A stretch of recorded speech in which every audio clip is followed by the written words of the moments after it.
పర్వాలేదు, మంచి బిడ్డను దేవుడు వారికి ఇచ్చారు. అమ్మాయి అమ్మాయి రవీనా కదా, రవీనా రావడం కూడా చాలా సంతోషం. ఒకసారి హల్లెలూయా చెబుదామా? నేను చిన్న ప్రార్థన చేస్తాను, 2 మాటలు చెబుతాను. దేవుని వాక్యం నా గొంతు కాస్త ఇబ్బంది పెట్టేస్తుంది, రెస్ట్ లేక.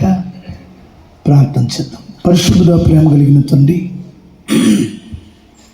సర్వాధికారి అయిన మా తండ్రి, మీ పిల్లల ఎడల మీరు జరిగిస్తున్న ఉపకారములు మేము లెక్కించడానికి పాటి వారము తండ్రి.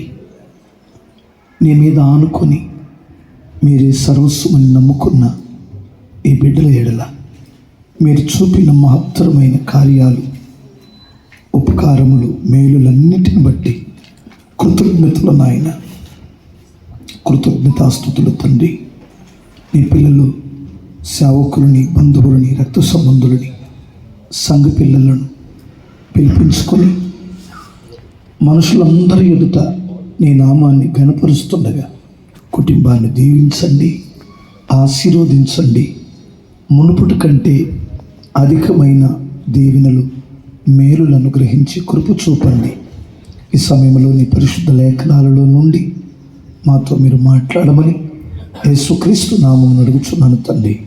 ఆమేన్.